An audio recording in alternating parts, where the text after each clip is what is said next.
Happy Monday. This is Anthony with Onion Bag.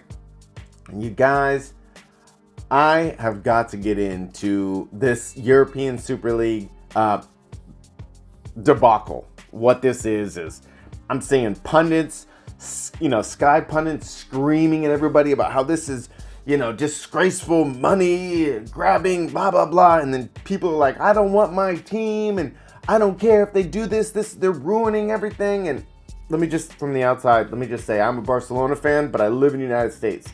So I do not have the same affinity for a domestic club because I don't go to the games. I don't get, it's not a part of my everyday life. Not that I'm not a diehard, but it's just not a part of my everyday life. So I understand why a Liverpool fan is going crazy and Manchester United's going crazy. But listen, from the outside, I've been thinking about this for years. I kind of knew that this European Super League could go one of two ways, right? So just to give you a little bit of an overarching view of where I'm coming from on this, there is getting more and more American owners, American influenced owners in a lot of these clubs. Now, one of the biggest things that I've ranted about for years is that in the United States, the NBA, the NFL, the MLB, the NHL, our teams in the United States make a lot of money, but they're closed networks. There's no promotion. There's no relegation. The owners lock up the system. They put salary caps to ensure that they make the most money, right? That's the beautiful thing about soccer right now. Say you go to Barcelona, you may get paid whatever they can give you. There's no cap on it. Now, the financial fair play was the first option to try to equal the playing field, but in America, they close the networks.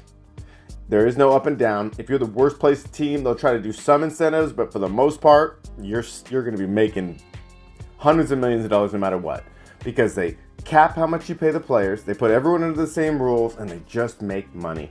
Okay, they just make money. Then they license everything. They close it up. They make money off all the jerseys and special patches and special limited edition. They know how to monetize the game to a point that you just don't want. Okay, so I knew from the beginning this European Super League was their attempt to try to close it a little bit more and to make money. Now, yes, just to break it down a little bit, there's also another option, but that's kind of essentially what they want to do.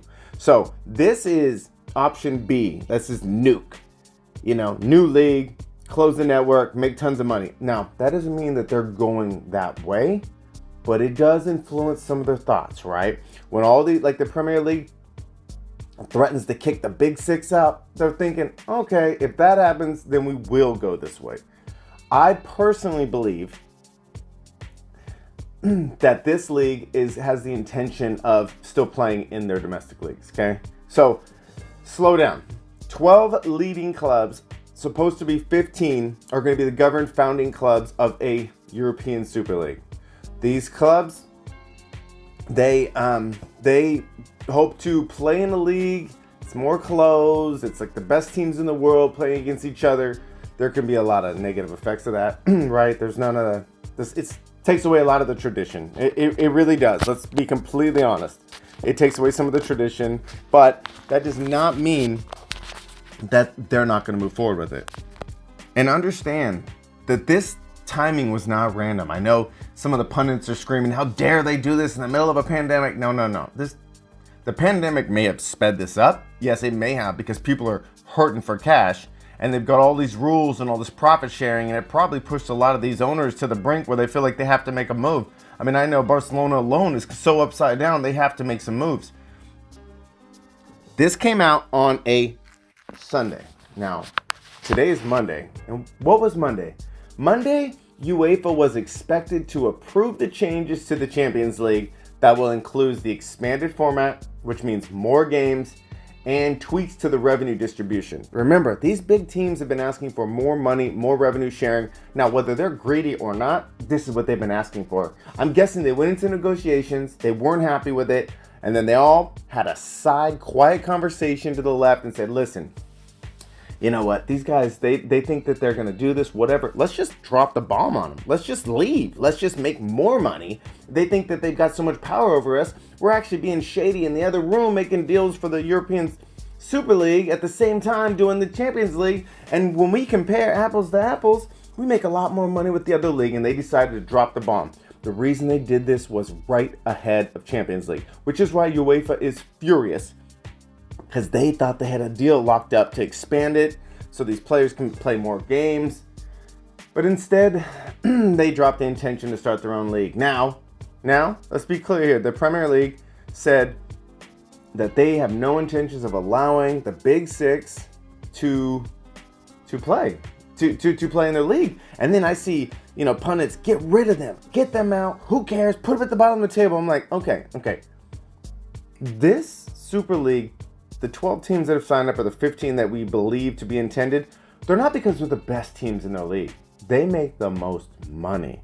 Manchester City, Manchester United, Tottenham, Liverpool, Chelsea. Do you not understand that they make enough money to where they own the power in their leagues? Now, a lot of people are emotional. I get that. You don't want them to ruin your leagues. I get that. But understand, this was a bargaining chip. This was a power move. If you don't like it, then we'll leave.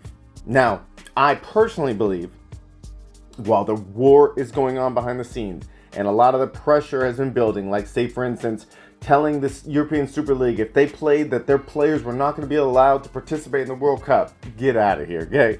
That'll never happen. These players have signed contracts that they are forced to abide by. You can't just kick them out of the World Cup because they signed a contract 3 years ago and the club that they've signed with has decided that they're going to move location. You can't do that. So that's not enforceable.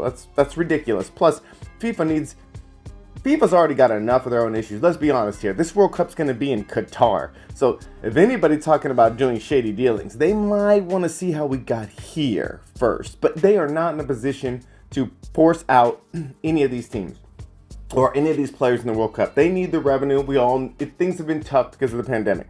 Okay, so now they've announced this, and they're going to say, I believe that this Super League planned on replacing Champions League. I don't think they wanted to leave these leagues. I believe that because they're saying, let me see, how many games was it? It was like, there's going to be, so in the European Super League, there's going to be 2 groups of 10 teams, which means there's still ability to add 5 additional teams, probably the number 1 additional team in each of the 5 main European leagues.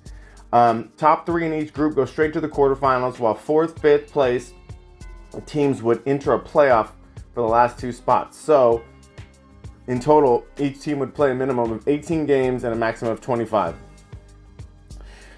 It's possible that they still play in the leagues and they replace it. It's possible that they only play 18 games. I highly doubt it, but we don't know. Because I'm guessing they're touching the water. They're going to feel it out, see what the public response is. Let's be honest, it's probably not going to be good no matter what, because you've got every single TV station that supports these leagues screaming about how this is terrible, because at the end of the day, it's their money that's going to be impacted. Then they're going to say that this ruins the youth. Maybe they've got a plan to repay back into that. I don't know. But all I can tell you is they probably still want to play within their leagues. Things are going to change. Things can be very volatile. But at the end of the day, this is essentially what the American leagues do. And I'm not a big fan of it because it limits the amount of money players can get, which is the only thing I care about. The players play. They should be able to have an unlimited amount of money that they get paid if they're doing their job. I just don't like that we lock everybody in, cap it, and just guarantee that, they have profit sharing. Essentially they have profit sharing with all these leagues in American style so that they all make the same amount of money, and then they have got their own variable profitable areas. So just my first thoughts, you guys. I just don't like the way we close ours up in America, and I'm guessing that you've got a lot of you leagues, whether you like it or not, you've allowed foreign interests to come in and buy your clubs. The American interests are always going to try to close it up, lock it up, get themselves a monopoly, a league, and then they're going to guarantee profits. And then they're going to challenge, and then they're going to put rules on who can be a part of the league and what they can do, and then they're going to lock the whole thing up into bureaucracy. But for now, I think these teams need to not think about sheltering out these teams that have decided to join this club. try to find a way to work together. Maybe, obviously, this whole thing was announced because they weren't happy with the Champions League rules and changes. That's it. That's the number one reason why it happened. We got to acknowledge that. But we also have to acknowledge where this could go if we do not work together. So we'll see how it goes. I clearly don't have tons of information, but my biggest fear was that they're going to try to close these networks up. No relegation, no promotion, so they can guarantee their profits. And then once they get profits, you'll never be able to change what they do because they're just going to continue to move things in and out, change the rules so that they're always profitable and they can change however they want. All right, guys. The intention is to sign all new contracts with TV companies and endorsers and everything, you guys. But hopefully, each of these teams continue to play in their domestic league and then use the Super League instead of Champions League, because I think we're at a really tough impasse. Either this is what they're offering and this is what's going to be, or this is the bargaining chip and they dropped it so that they can renegotiate Champions League, renegotiate their terms. It's possible that that's what it is, but UEFA and FIFA have no possible way to own this, because this is where they want to be. If you kick them out, if you put them against the wall, they're going to be forced to create their own league. And whether it's better or worse for the actual game, they will do it because they will make more money. All right, everyone. Hope everyone's doing well. Talk to everybody later. Awesome.